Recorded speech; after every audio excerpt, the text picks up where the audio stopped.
Chapter 12. Salvation is of the Jews. What does this saying of the Masters mean? Certainly not a mere arrogant assumption in favor of his own nationality. Such an idea is negative, not only by the universality of his own other teachings, but also by the very instructions in which these words occur. For he declared that the Jewish temple was equally with the Samaritan of no account in the matter. He said that the true worship was purely spiritual and entirely independent of places and ceremonies, while at the same time he emphasized the Jewish expectations of a Messiah, so that in his teachings we are met by the paradox of a universal principle combined with what at first sight appears like a tribal tradition quite incompatible with any recognition of the universal reign of law. How to reconcile these apparent opposites, therefore, seems to be the problem which he here sets before us. Its solution is to be found in that principle which I have endeavored to elucidate throughout these lectures, the specializing of universal law. Opinions may differ as to whether the Bible narrative of the birth of Christ is to be taken literally or symbolically. But as to the spiritual principle involved, there can, I think, be no difference of opinion. It is that of a specialization by the individual of the generic relation of the soul to the infinite spirit from which it proceeds. The relation itself is universal and results from the very nature of the creative process. By the law of the universal relation admits of particular specialization exactly in the same way as all other natural laws. It is simply applying to the supreme law of life the same method by which we have learned to make iron float, that is to say, by a fuller recognition of what the law is in itself. Whatever other meanings we may apply to the name Messiah, it undoubtedly stands for the absolutely perfect manifestation in the individual of all the infinite possibilities of the principle of life. Now it was because this grand ideal is the basis of which the Hebrew nationality was founded that Jesus made this statement. This foundation has been unfortunately misconceived by the Jewish people, but nevertheless, however imperfectly, they still held it. And from then this ideal has spread throughout the Christian world. Here also it continues to be regrettably misconceived. Nevertheless, it is still retained and only needs to be recognized in its true light as a universal principle instead of an unintelligible dogma, to become the salvation of the world. Hence, as affording the medium through which the supreme ideal has been preserved and spread, it is true that salvation is of the Jews. Their fundamental ideal was right, but their apprehension of it was wrong. That is why the Master at the time sweeps away the national worship of the temple and preserves the national idea of the Messiah. And this is equally true of the Christian world at the present day. If salvation is anything real, it must have its cause in some law. And if there is a law, it must be founded upon some universal principle.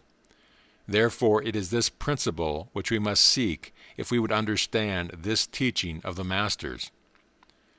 Now, whether we take the Bible story of the birth of Christ literally or symbolically, it teaches one great lesson. It teaches that the all-originating Spirit is the true parent of the individual, both in soul and in body. This is nothing else than realizing from the standpoint of the individual what we cannot help realizing in regard to the original creation of the cosmos. It is the realization that the all-originating Spirit is at once the life and substance in each individual here and now, just as it must have been in the origin of all things. Human parentage counts for nothing. It is only the channel through which universal spirit has acted for the concentration of an individual center. But the ultimate cause of that center, both in spirit and substance, continues at every moment to be the one same originating Spirit.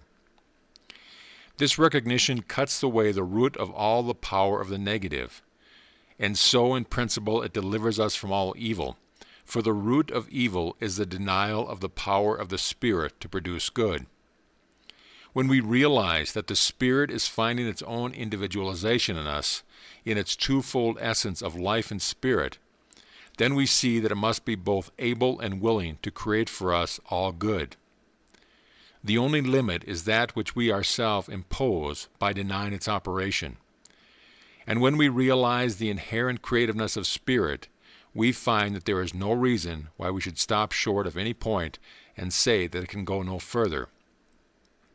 Our error is in looking on the life of the body as separate from the life of the spirit, and this error is met by the consideration that, in its ultimate nature, substance must emanate from spirit and is nothing else than the record of spirit's conception of itself as finding expression in space and time.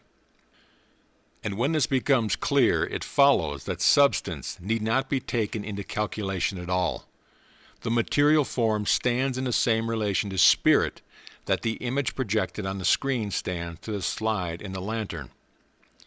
If we wish to change the exhibited subject, we do not manipulate the reflection on the screen, but we alter the slide. And in like manner, when we come to realize the true nature of the creative process, we learn that the exterior things are to be changed by a change of the interior spiritual attitude.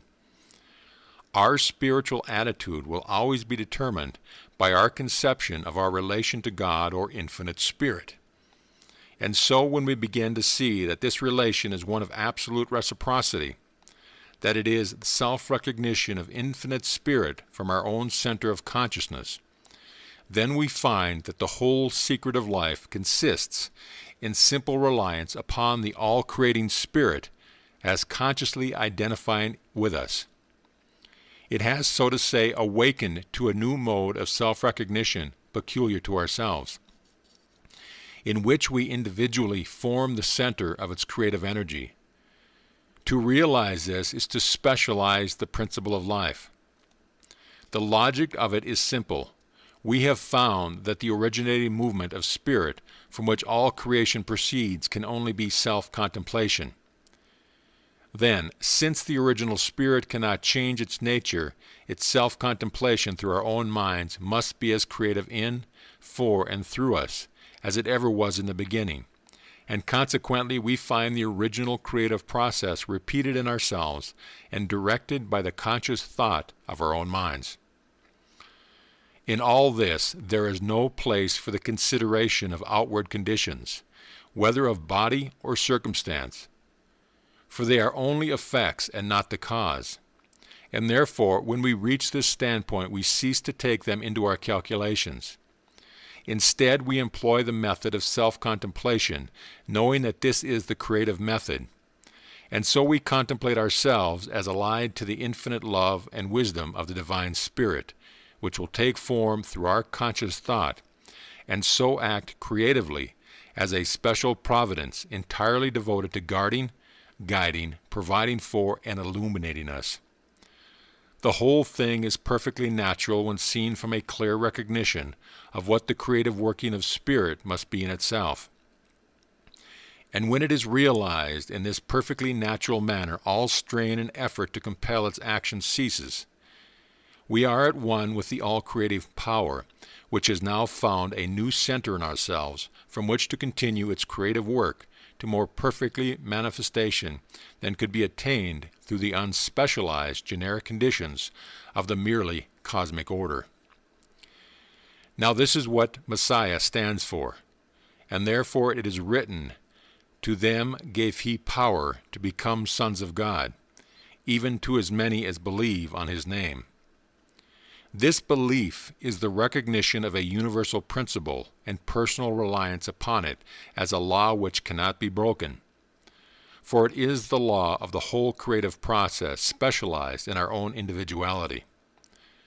Then too, however great may be the mystery, the removal and cleansing away of all sin follows as an essential part of this realization of new life. And it is in this sense that we may read all that the Bible tells us on this aspect of the subject. The principle of it is love. For when we are reunited to the parent spirit in mutual confidence and love, what room is there on either side for any remembrance of our past failures? This, then, is what Messiah stands for to the individual. But if we can conceive a nation based upon such a recognition of its special relation to the directing power of the universe, such a people must of necessity become the leader of the nations, and those who oppose it must fail by the self-destructive principle inherent in the very nature of the position they take up.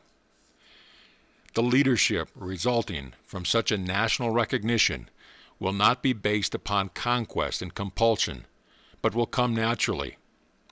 Other nations will inquire the reason for the phenomenal success and prosperity of the favored people, and finding this reason in a universal law, they will begin to apply the same law in the same manner, and thus the same results will spread from country to country, until at last the whole earth will be full of the glory of the Lord. And such a nation, and rather company of nations, exists. To trace its present development from its ancient beginnings is far beyond the scope of this volume, and still more to speculate upon its further growth. But to my readers on both sides of the Atlantic, I may say that this people is the Anglo-Saxon race throughout the world. I write these lines upon the historic hill of Tara. This will convey a hint to many of my readers. At some future time I may enlarge upon this subject, but at present my aim is to merely suggest some lines of thought arising from the Master's saying that salvation is of the Jews. End. This audio presentation of the Dore Lectures on Mental Science by Thomas Troward has been brought to you by audioenlightenment.com. Copyright 2011, all rights reserved. This audio presentation has been brought to you by Audio Enlightenment and has been recorded for the exclusive use of Audio Enlightenment members only. If you have received this audio from any website other than our own, please visit our website and let us know at your earliest convenience.